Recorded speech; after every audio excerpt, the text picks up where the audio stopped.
Doritos are not part of the food chain, although I'm sure we'd all love them to be because they are delicious.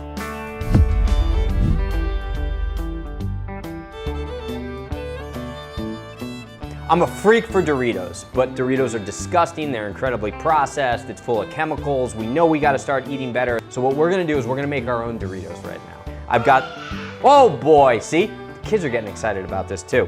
So what we're gonna do is we're gonna use fresh, yellow corn tortilla shells, no GMO in there.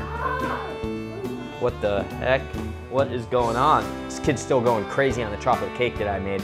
It's gonna be a mix of the Cool Ranch Dorito mix and the nacho cheese mix. So I've got pecorino cheese, Parmesan cheese. We're gonna cook that, then we're gonna pulverize it. We're gonna make this cheesy seasoning. There's no chemicals in here, it's just a bunch of seasonings. So we're gonna actually then use the ranch dip as well. A little bit of nutritional yeast, which almost tastes cheesy, but it's rich, it's umami-like, and that's gonna give it a final finish.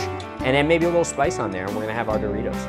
So let's do it. We're gonna fry this in duck fat, okay? So this is some rendered duck fat right here. Hey, and I got a tennis racket here too, okay? So I'm gonna cook this with a tennis racket.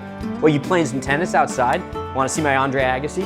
And I like that grassy kind of sweet flavor of like a fresh made tortilla, especially with some of these sprouted grains, sprouted corn in here. And then you've got the duck fat, which is not as strong as people would think it is. The duck fat is just incredible. It's gamey, it's a little bit sweet, it's wholesome. So these, you can smell this right now. So you've got this incredibly fresh tortilla. It's that richness, right? Because we cook our fish and chips in beef tallow, and everybody's like, well, does the fish and chips taste like beef? And it doesn't, it just tastes rich. It just tastes like it's not laden with bitter, oxidized seed oil, a flavor that we've become all too familiar with in the American diet. So now here's the trick. We're gonna microplane a bunch of this cheese. We're actually gonna cook it to make it nice and crisp, and then we're gonna pulverize it into the cheese seasoning mixture. Bet that Doritos doesn't do this. So we toasted the cheese in this pan. I didn't use any fat, right? So this cheese has gotten all nice and crispy. So I got the crispy cheese right here.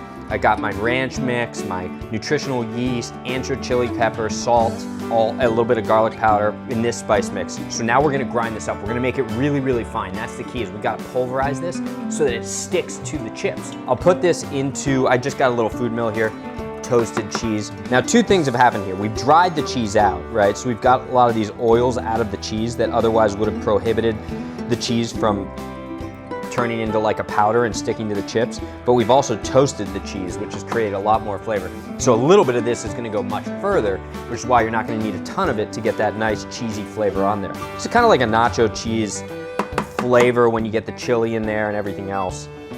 Okay, so there we go. So now we got this cheesy, herby, somewhat spicy. Maybe we'll add a little bit more to this, maybe some paprika on the chips. Oh yeah, that's it. Yep, got the right amount of cheese in there. I might get sued by Frito-Lay's because this is so good. It's gonna take up so much market share. So once again, I'm melding Cool Ranch Doritos and the Nacho Cheese Doritos because I'm a pacifist. I wanna bring everybody together here. So if you're a Cool Ranch person, you're a Nacho Cheese person, maybe a little spice, this is the chip for you. You can't eat just one. The only thing this is missing is MSG, but I don't think that you need it for the purposes of eating more because it's all right there.